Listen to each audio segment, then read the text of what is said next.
예, 오늘 계속해서 사무엘하 말씀을 나눕니다. 여러분, 우리가 자꾸 잊어버리면 안 되는 것이 있습니다. 다윗은 목동 출신입니다. 목동. 저 시골 베들레헴 산골짜기예요. 이름도 없고 빛도 없고 아무도 알아주지 않고, 심지어 자기 아버지도 알아주지 않고 형제도 알아주지 않는 진짜 버려진 새카만 조그마한 아기였습니다. 목동 말입니다. 그런데 지금 말입니다, 우리가 사무엘하를 쭉 보지만 왕이 되었단 말이에요. 왕이. 세상에 어떻게 우리나라 말로 개천에서 용이 난다는 말이 있듯이요, 이 목동, 시골 목동이 이스라엘 전체의 왕이 되고, 또 나중에 되면 어떻게 됩니까? 온 세계의 왕으로 되며 어떻게 해요? 예수님이 바로 다윗의 자손으로 태어나고, 다윗은 메시아의 그림자가 됩니다. 참, 목동에서 메시아의 그림자까지 되기까지 어떻게 이 사람이 이렇게 큰 그릇이 되고 큰 인물이 되었는지를 우리는 사무엘상과 사무엘하를 통하여 배워야 됩니다. 오늘도 말씀 안에서 놀라운 비밀의 이 진리가 오늘 본문 안에 들어있습니다. 그렇죠? 여러분, 다윗이 목동에서 이 왕이 되기까지, 메시아의 그림자가 되기까지 하나님께서 다윗과 늘 함께 하셨다는 것을 우리가 잊어서는 안 됩니다. 한번 따라합시다. 하나님의 은혜. 그렇죠? 어떻게 그렇게 되었습니까? 답이 간단합니다. 하나님이 그렇게 하셨죠. 다윗이 그렇게 된 게 아닙니다. 하나님이 다윗을 그렇게 만든 겁니다. 하나님이, 보세요, 사무엘상하 보면 계속 하나님이 돕잖아요. 하나님이 지키고 막아주고요, 하나님이 깨우고, 하나님이요 다 막아주고 모두 다 붙여주고요, 예, 피하게 해주는 하나님. 하나님께서 우리 다윗을 이렇게 목동에서 왕으로까지 쓰시는 것을 우리가 알아야 됩니다. 저와 여러분 마찬가지입니다. 저와 여러분도 돌아보면요, 우리가 아무것도 아닌 자였습니다. 아니요, 하나님을 대적하고요, 전혀 하나님 나라에 족보도 없던 우리들을 하나님이 은혜를 주셔서 이렇게 믿게 하시고, 교회의 구성원이 되게 하시고, 또요 집사의 직분, 권사의 직분, 장로의 직분, 목사의 직분을 줘서 쓰시는 하나님, 이 하나님의 은혜를 기억하는 저와 여러분 되기를 축원합니다. 그렇습니다. 그리고 이 다윗을 가만히 보면 이 좌로나 우로나 치우치지 않습니다. 좌로도 우로도 안 치우쳐요. 자기 유다지파거든요. 유다지파면 유다지파 편에 들어서 유다지파의 이익을 대변하고, 다른 지파를 해롭게 하고, 어떤 점 빼앗아가지고요, 자기 유다지파 최고의 나라를 만들고, 모두 유다지파로 자기 부하와 장차관들을 전부 유다지파로 이렇게 사람을 동용을 시킬 텐데, 다윗은 그렇지 않습니다. 철저하게 12지파를 다 품습니다. 심지어 원수도 품습니다. 자기를 대적한 자들을 품어가지고 그를 중직에 기용하는 이러한 지도력, 우리가 배워야 합니다. 자, 그래서 이 다윗이 얼마나 훌륭한 삶을 살았던지 우리 5장 4절 5절 한번 읽고 오늘 본문으로 다시 돌아옵니다. 4절 5절, 사무엘하 5장 4절 5절에 여러분, 화면에도 찾아주세요. 방송실. 4절 5절, 사무엘하 5장 4절 5절 읽을까요? 4절 5절입니다. 다 같이요. 시작. 다윗이 나이가 30세에 왕위에 올라 40년 동안 다스렸으되, 5절입니다. 헤브론에서 7년 6개월 동안 유다를 다스렸고, 예루살렘에서 33년 동안 온 이스라엘과 유다를 다스렸더라. 다시 읽습니다. 4절 5절을 쉬지 않고 읽습니다. 시작. 다윗이 나이가 30세에 왕위에 올라 40년 동안 다스렸으되, 헤브론에서 7년 6개월 동안 유다를 다스렸고, 예루살렘에서 33년 동안 온 이스라엘과 유다를 다스렸더라. 여러분, 목동입니다.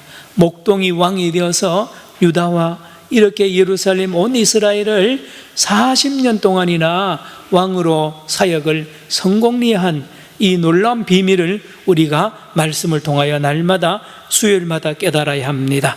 자, 그러면 우리는 오늘 11절로 갑시다. 오늘 본문 11절. 자, 다윗이 이제 이스라엘의 왕이 되고요, 점점 나라가 강해지고 든든히 세워나가니까 거기 10절에 있죠. 만군의 하나님 여호와께서 함께 계시니 다윗이 점점 어떻게 가더라? 강성하여 가니라. 강성하여 가니라. 이 소문이 국내외에 다 퍼지니까요, 주변 나라들이 이제 이 다윗을 두려워하고 이스라엘을 두려워합니다. 여러분, 요즘에도 이 남북 관계나 북미 관계나 한일 관계 이렇게 보면요, 간단합니다. 예, 힘이 세면요 어느 나라든지 와서 굽실굽실하고요, 힘이 약하면 짓밟습니다. 예, 이게 국제 정세고요, 국제 관계는 옛날이나 지금이나 똑같습니다. 아베 수상은요, 자기 나라가 힘이 있다고 미국한테는 막 절절매지만 우리 한국한테나 약한 나라한테는 아주 비열하게 거짓말하면서 이렇게 악한 것을 볼 수가 있듯이 말입니다. 이야, 이스라엘의 대단한 왕이 이제 등장한 것을 이제 아는 겁니다. 전에 사울 왕과 비교할 수 없는 위대한 왕이, 다윗이 이스라엘 왕이 되었다는 소문을 들으니까 이제 주변 나라들이 겁을 내고 이제 손을 내밀기 시작합니다. 그 중에 한 왕이 두로 왕입니다. 11절. 두로 왕 이름이 뭡니까? 히람이 누구에게요? 다윗에게. 뭘 보냅니까? 사절들 아시죠?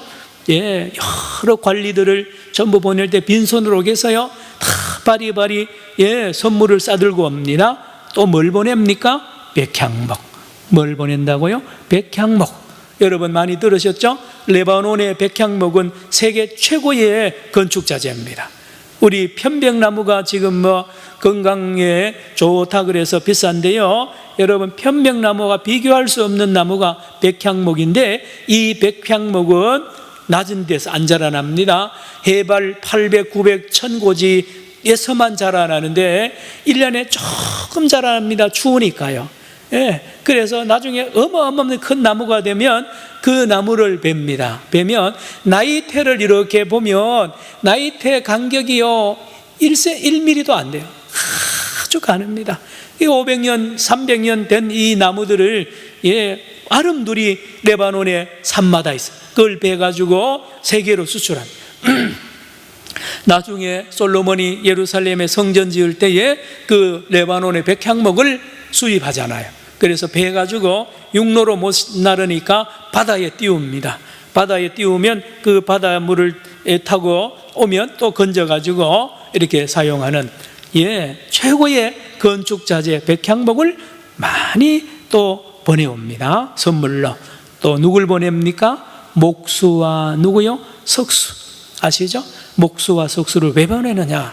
여러분, 다윗이나 다윗의 부하들이나 이스라엘 백성은 건축술이요 형편없습니다. 맨날 양이나 기르고요, 예, 그러다 보니까요 건축에 대하여 그러한 이 기술이 없는 거예요. 그러나 이 두로 왕이 있는 그 저 북쪽에는요 건축술이 대단합니다. 대단해요.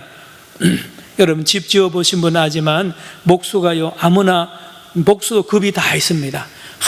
아주 비싼 목수가 있고 그렇습니다.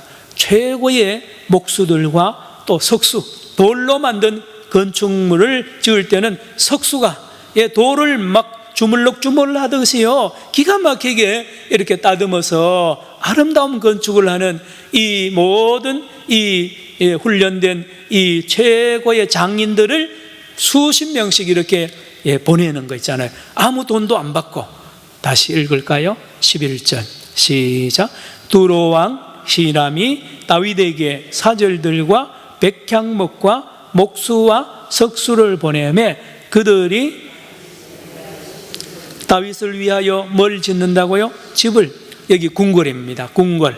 청와대죠. 우리로 말하면 다윗의 집무실을, 여러분 왕이 되었는데요 통일 이스라엘의 왕이 되었는데 왕이 집무하는 그 집이 여러분 초라해서 되겠습니까? 예, 나라의 위신도 있고 말입니다. 아름답게 지어야 되는데 이스라엘 나라 안에는 그런 기술자도 없고 그런 건축 자재도 없는 걸 하나님이 하시는 거예요. 하나님께서 다윗을 위하여 이 두로왕 히람을 감동을 줘서 보내게 하는 하나님. 자, 다윗의 입장입니다. 생각지도 않았던 이 히람 왕이요, 이 많은 이 건축 자재와 또 이 목수들과 석수를 보내서 자기가 집무실을 할 것을 지으려고 하는 이 광경을 보고 다윗이 이렇게 고백합니다. 12절 봅시다. 12절 시작. 다윗이 여호와께서 자기를 세우사 이스라엘 왕으로 삼으신 것과 그의 백성 이스라엘 위하여 그 나라를 높이신 것을 알았더라. 누가요? 다윗이. 자, 그래 되면 이렇게 됩니다. 일반적으로 왕이 되었는데 그런 선물을 받고 하면, 아, 내가 잘났어, 내 실력을 알아보는구나, 내 실력이 국내외적으로 이렇게 대단한 것을 이제 아는구나 라고 하고 자기에게 영광을 돌릴 텐데, 다윗에게 배워야 됩니다. 이 모든 것은 하나님이 하셨다는 것이, 하나님께서 나를 높여서 나를 이스라엘의 왕으로 세워서 온 세계를 섬기도록 하는 이 위대한 일을 하신 분은 하나님이시고, 그 일을 잘 하라고 이렇게 궁궐을 아름답게 짓도록 해외에서 모든 것을 주신 것을 깨닫고 하나님 앞에 감사하는 다윗의 모습을 저와 여러분이 배워야 합니다. 사랑하는 성도 여러분, 그 다음에 13절로 16절은 나중에 합니다. 17절로 건너뜁니다. 자, 취업을 하자마자 이제 큰 전쟁이 일어나는데 말입니다. 17절 읽을까요? 17절 화면, 17절 시작. 이스라엘이 다윗에게 기름을 부어 이스라엘 왕으로 삼았다 함을 블레셋 사람들이 듣고 블레셋 사람들이 다윗을 찾으러 다 올라오매 다윗이 듣고 요새로 나아가니라. 따라합시다. 올라오매. 여러분, 성경에 올라온다는 것은 전쟁 용어입니다. 올라오는 건 그냥 언덕에 산에 올라온다는 뜻이 아니고 전쟁한다는 뜻입니다. 지난 우리 얼마 전까지만 해도 다윗이 도망 다닐 때, 사울을 피해서 다닐 때요, 원수의 나라 블레셋 나라에 자주 피신하잖아요. 아기스한테도 피신하고요, 팍 피신해가지고 살려달라 그러고요, 때로는 미친 척하고 침도 흘리고요. 그러던 다윗이 왕이 되었다는 소문을 듣고는 블레셋이 비상걸립니다. 저렇게 능력 있고 대단한 다윗이 왕이 되었으니까 이제 빨리 이 다윗 왕국을 무너뜨려야 우리 블레셋 왕국이 든든히 서 나간다는 계산을 당연히 할 거 아닙니까? 그래서 체계가 정비되기 전에, 힘을 정비하기 전에 빨리 초두에 이제 전쟁하잖아요. 여러분, 나라와 나라 전쟁할 때 보면 새로 이제 금방 세워질 때 전쟁을 많이 합니다. 준비가 되지 않아요. 아주 어수선하는 기간입니까? 새 왕이 등장되면. 그래서 이 블레셋 이 군인들이요, 새카맣게 다윗 나라를, 이스라엘을 쳐올라옵니다. 18절 보세요. 그러니 다윗이 깜짝 놀라서 이제 가서 블레셋 사람들을 봅니다. 18절. 블레셋 사람들이 이미 이르러 어느 골짜기? 르바임 골짜기에 어떻게 하더라? 가득 새카맣게 그 골짜기에서 이 예루살렘을 향하여 쳐올라오는 그 모습을 다윗이 봅니다. 여러분, 얼마나 이스라엘 백성이 겁이 나고요, 다윗도 얼마나 신경 쓰이겠어요. 그렇습니다. 무기를 비교하거나요, 여러 가지 힘을 비교해도 상대가 안 됩니다. 블레셋 사람의 숫자나 그들이 가지고 있는 무기나 말입니다. 큰일 났습니다. 자, 그런데 다윗이 뭘 합니까? 19절 봅시다. 다윗이 누구께 여쭈어요? 여호와께 여쭈어 이르되 내가 블레셋 사람에게로 뭐라고요?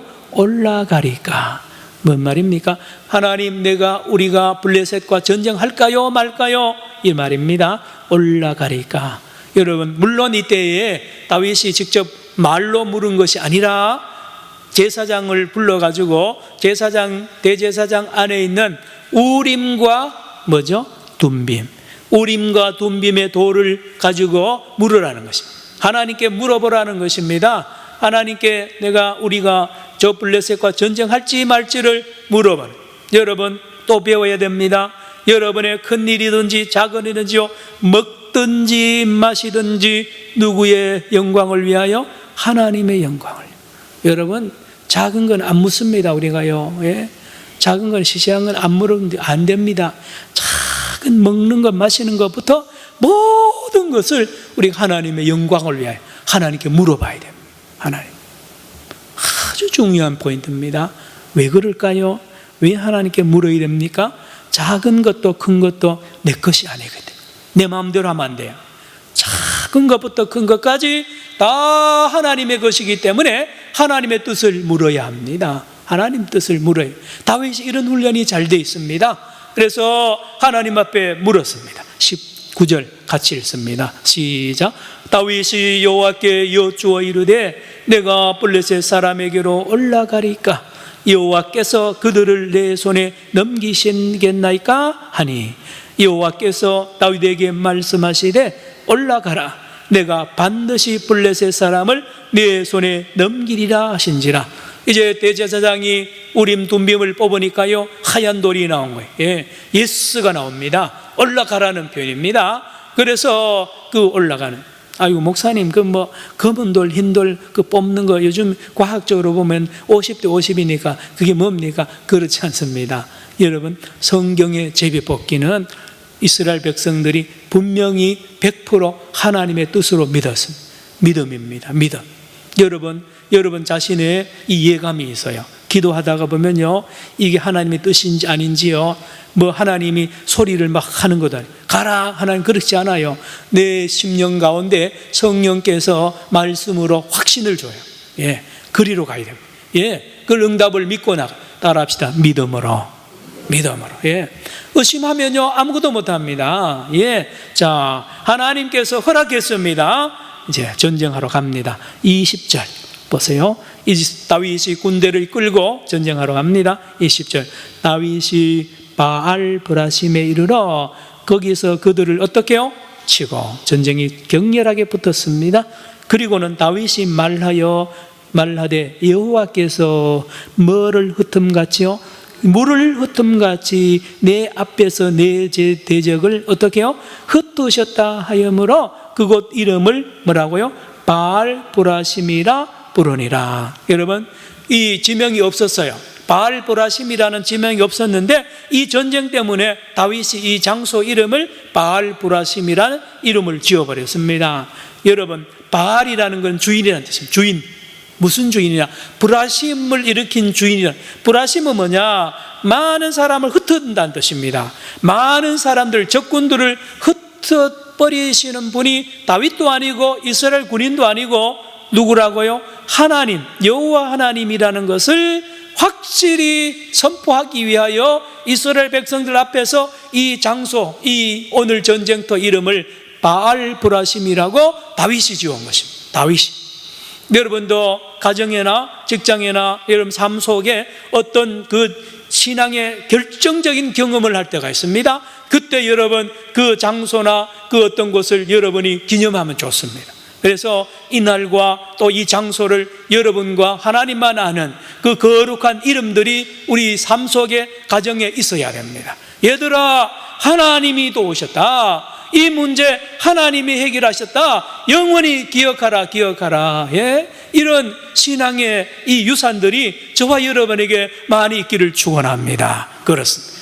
있습니다. 잊어서 그래요. 저와 여러분 자꾸 잊어 그런데요, 그때 지어야 됩니다. 다윗은 만 백성 앞에서 탁 여기 블레셋 군인들도 이 지역을 아마 이름을 알았을 겁니다. 자, 그런데 21절.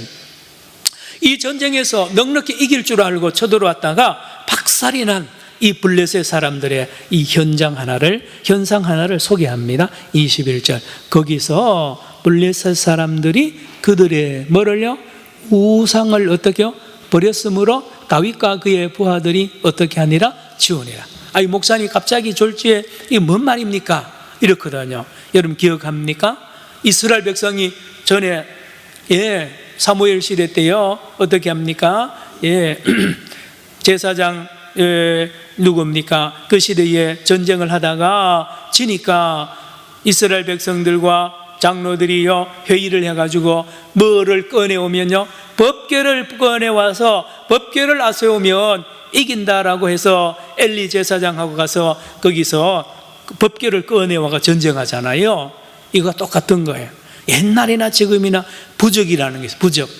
가정에는 개인적으로 부적 같은 이 종이 같은 걸 써가지고 붙이면 이번에 뭐가 잘 될 것이다 이런 거 있어요. 국민적으로는 군대적으로는 뭐냐, 자기들이 믿는 신을 전부 가슴에 품습니다. 이게요 한 10cm 요 정도 돼요. 바알 신도 이렇게요 다 작아요. 여러분 아세라 신도 이렇게 작습니다. 주머니 포켓된다 이렇게.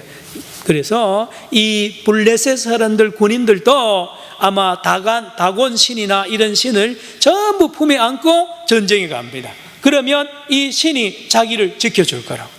아들을 전쟁터에 보내는 어머니가 보면 뭘 넣어주기도 해요. 야야 이거 넣어가라. 예? 부적도 넣어주고요. 이게 호신한다는. 예? 믿는 어머니들은 성경책을 넣어주죠. 포켓용 성경책, 기도원 옆에서 준 성경책을 이렇게 넣어가지고 간정 들은 거 있죠. 뭐 총에 여기에 맞아가지고 책이 막았다라는 간정이 여러분 들은 적이 있어요. 자, 블레셋 백성들이 군인들이요 전부 다 주머니마다 품속에 자기들이 믿는 우상을 다 가지고 전쟁을 했는데 이겼습니까? 졌습니까? 졌습니다.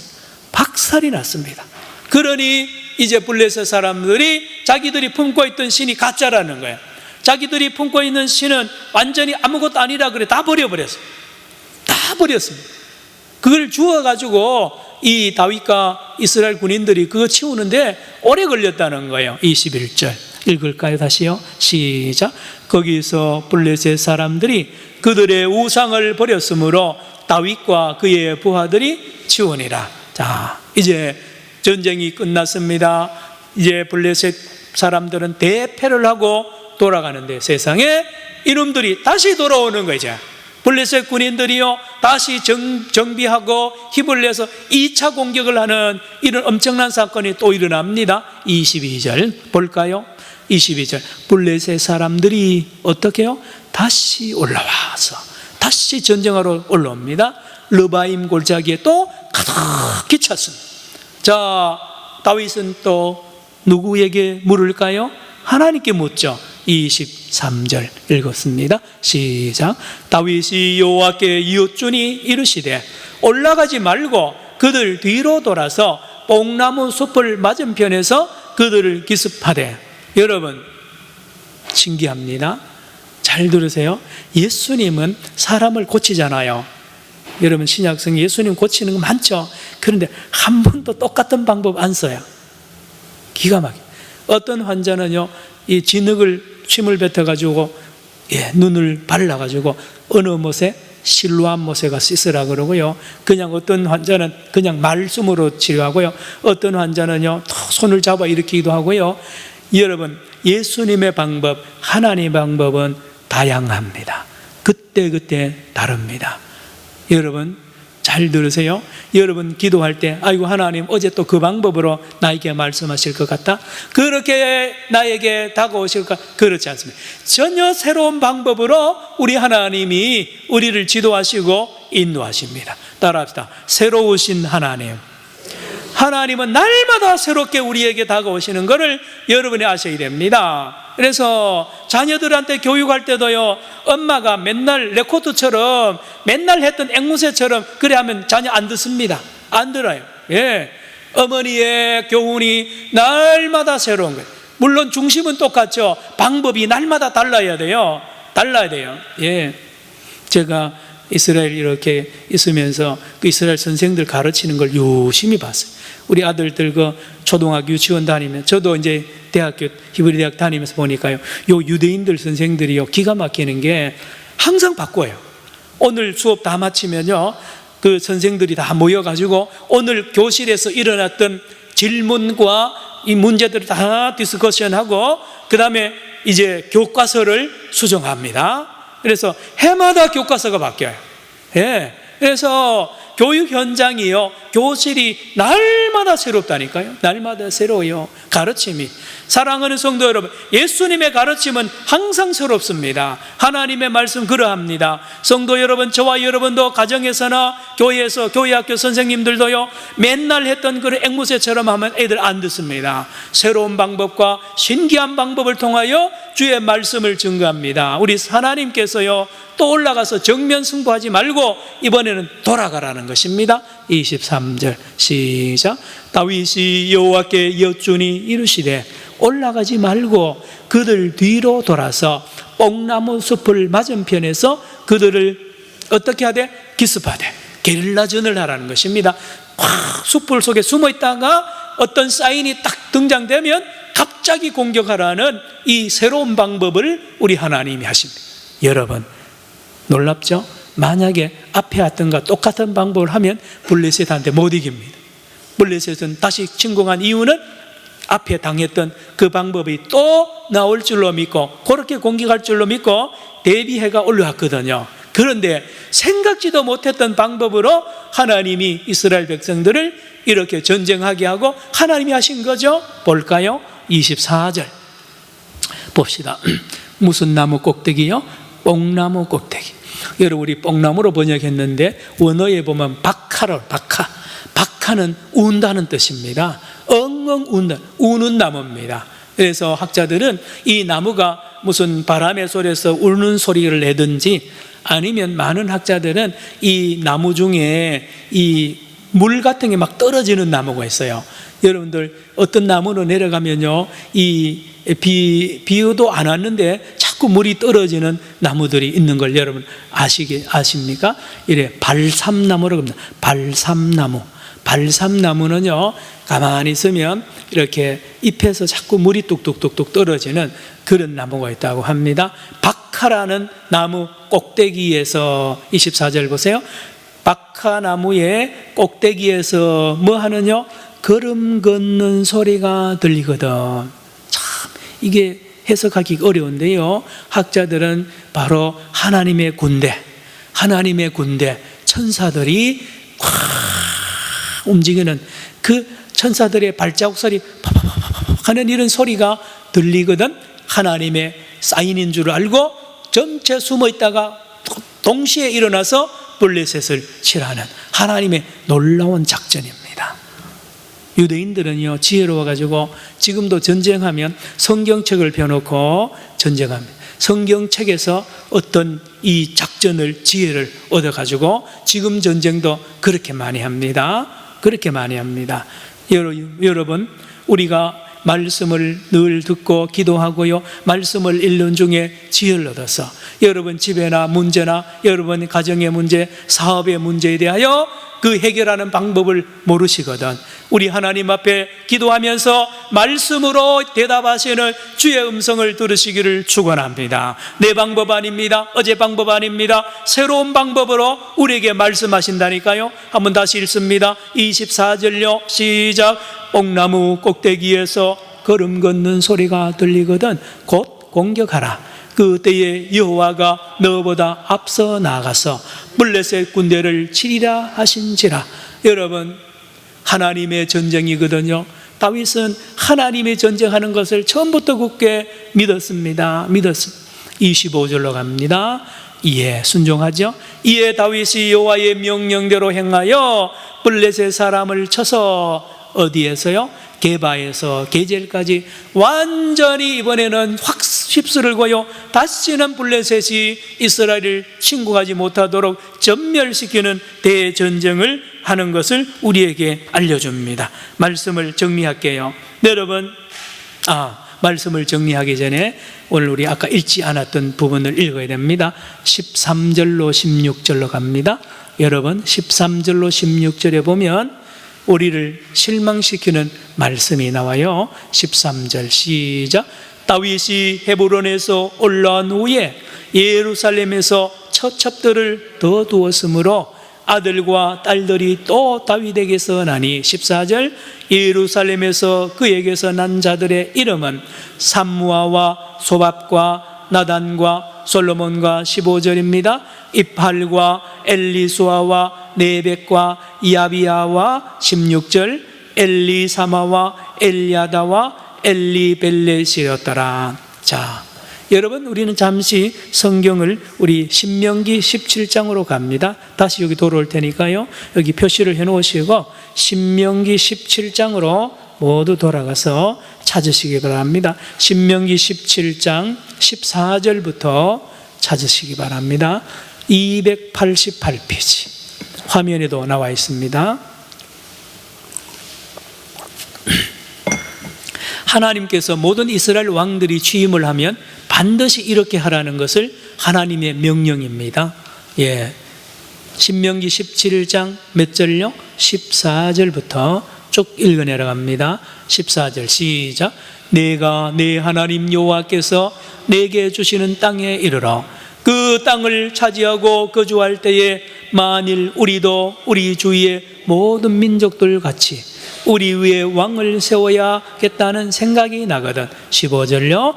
반드시 내 하나님 여호와께서 택하신 자를 내 위에 왕으로 세울 것이며 내 위에 왕을 세우려면 내 형제 중에서 한 사람을 할 것이요 내 형제 아닌 타국인을 위해 세우지 말 것이며 16절.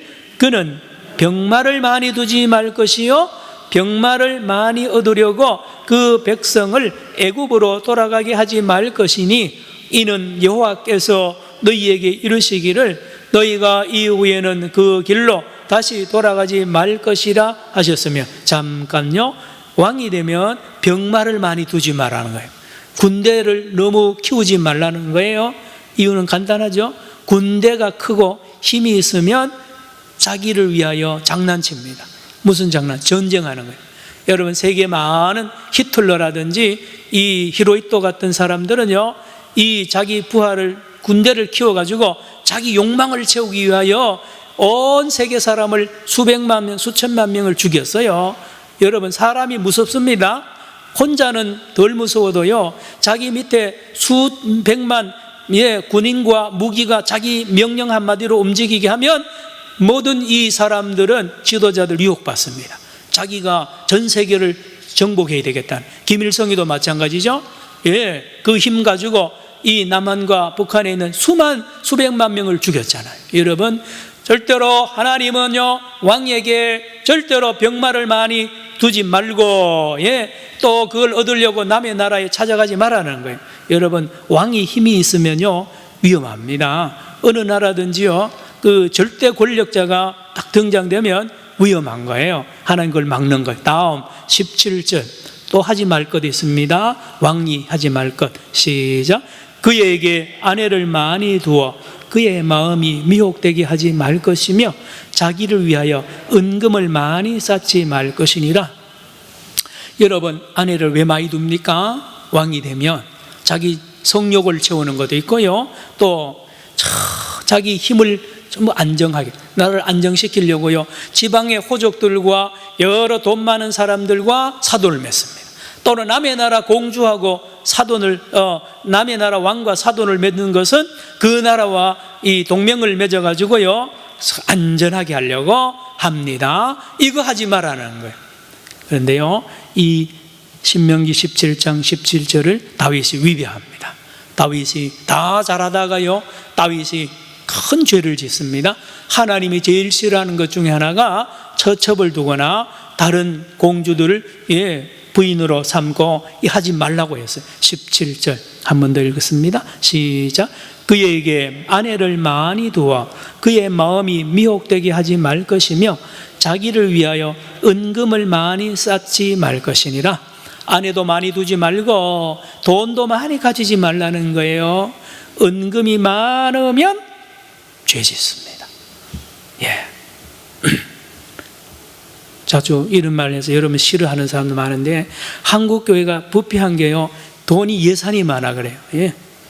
교회가 가난하다가요, 한국 교회가 어느 날부터 교인 수 많아지고요, 예산이 교회 뭐 20억, 30억, 100억, 500억 되는 교회가 막 등장하니까요, 그 돈을 감당하지 못해가지고 부동산 투기하고요, 그 담임 목사하고 장로들이요, 건축하다가 시험 드는 거 아닙니까? 교회는 가난해야 돼요. 저는 그래 믿어요. 교인 350명 넘으면 다 쪼개내야 돼요. 다 살림내가지고 350명 넘으면 안 돼요. 제가 그냥 짐작했는데 350. 왜? 350명 넘으면 교인이, 목사가 그 교인 다 잘 몰라요. 주례를 하는데 말입니다. 자기 교인인지 아닌지도 모르는 사람을 주례하면 됩니까? 예? 말이 안 되는 거예요. 예. 그 목사와 양과의 관계도 없는데 무슨 주례를 합니까? 그게요. 여러분, 한국교회가 돈 때문에 그래, 권력 때문에요. 여러분, 우리 한국교회가 나눠지면요, 지금 한국교회가 붕괴됩니다. 다시 힘을 얻습니다. 왜 큰 교회 자랑합니까? 여러분, 큰 교회 되려고 기도는 하지만 우리 교회도 하나님이 그런 기회를 주면 반드시 나눠야 됩니다. 350명 정도 되면 당회원들, 장로님, 목사님하고 의논해서요, 개척해야 돼요. 예? 아멘. 아멘. 하나도 안 하시는구나. 제가 어디 갔다 오는데 여러분 아멘을 잘 하네. 예. 자, 그 억지로 하는 건 아니죠. 넘어갑시다. 또 해야 될 거 있어요. 18절. 왕이 해야 될 건요. 시작. 그가 왕위에 오르거든 이 율법서의 등사본을 레위 사람 제사장 앞에서 책에 기록하여 19절 평생에 자기 옆에 두고 읽어 그의 하나님 여호와 경외하기를 배우며 또요 이 율법의 모든 말과 이 규례를 지켜 행할 것이라. 20절입니다. 그리하면 그의 마음이 그의 형제 위에 교만하지 아니하고 이 명령에서 떠나 좌로나 우로나 치우치지 아니하리니 이스라엘 중에서 그와 그의 자손이 왕위에 있는 날이 장구하리라. 아멘입니다. 자, 다시 우리는 돌아갑니다. 사무엘하 5장 13절로 돌아가는데, 이 다윗이 잘 하다가 이 처첩을 많이 두고요, 이 하나님의 법을 넘어섭니다. 그래서 많은 아들들이 다시 생기고요, 부인이 생겨가지고 이 왕궁이 복잡하게 됩니다. 그래서 나중에 나옵니다마는 압살롬이라는 왕은요, 아들은요, 아버지를 대적을 하잖아요. 아버지의 첩을 강간을 하면요, 희한한 아들들이 나오고요, 복잡하게 됩니다. 여러분, 왕의 아들이나 일반 우리의 아들이 똑같아요. 다 복잡하게 하나님의 명령을 어긴 이 다윗의 모습을 우리에게 보여주는 것은 우리도 조심하라는 것입니다. 다윗도 부족함이 있다는 걸 알려줍니다. 다윗에게 이런 것 저런 것 잘못한 거 다 빼가지고 성경을 기록할 수 있는데요, 성경은 다 기록합니다. 그래야 우리가 배울 게 있잖아요. 자, 말씀을 마칩니다. 그러면 목사님, 우리 어떻게 해야 됩니까? 여러분, 제가 초두에 말했죠. 다윗은 원래 뭐 출신이라고요? 목동 출신. 저와 여러분 뭡니까? 우리는 죄인 중에 개수였어요. 저와 여러분, 우리 잊어서 그래요. 기억 안 해서 그래요. 우리 형편없던 자예요. 하나님 앞에요, 우상 숨기하고요, 우리 욕심대로 살던 저와 여러분 아닙니까? 아무것도 아닌 저와 여러분이요, 다 어느 날 하나님 은혜 주고, 경제적으로나 자녀들 이렇게 복 주면요, 목이 힘이, 저를 포함해서 목이 힘 간다니까요. 자꾸 높아지는, 교만해진다니까요. 다윗도요, 그럴 기회가 얼마나 많았습니까? 그래서 저와 여러분이 날마다 예수 앞에 나와서 엎드려야 되는 이유가 있습니다. 십자가입니다. 왜요? 십자가에 예수님이 달린과 동시에 저와 여러분이 달려 죽었습니다. 갈라디아서 2장 20절, 그리스도 예수와 함께 십자가에 어떻게요? 못 박혀 죽었습니다. 예수 믿는 사람은요, 다 죽었어요. 지체예요. 자기의 영광, 자기의 힘요, 자기의 위, 지위 다 십자가에 못 박았다니까요. 없어요. 나는 없어요. 이걸 어떻게 압니까? 예수님을 통하여 알죠. 십자가 앞에 나오면 압니다. 나는 죄인 중에 개수고요, 나는 주와 함께 죽었다는 것을 날마다 점검하고 고백하고 경험해야 됩니다. 그러면 어떻게 됩니까? 낮아지는 거죠. 나는 아무것도 아닙니다. 따라합시다. 나는 아무것도 아닙니다. 성령께서 이렇게 도웁니다. 그런데 말입니다, 이 사람이 지도자입니다. 이 사람이 능력 있는 사람. 나는 아무것도 아닙니다. 진짜 우리 집에서도 부인과 남편 사이에도요, 나는 아무것도 아닙니다. 이렇게 진짜 발견한 사람은요, 능력 있는 아내가 되고 능력 있는 남편이 될 수 있어요. 억지로 하는 게 아니에요. 진짜예요. 예. 어머니가 말입니다. 나는 아무것도 아니다고 하는 어머니 앞에요. 자녀들이 다, 어머니 말에 다 무릎 꿇게 돼 있어요. 다 그렇습니다.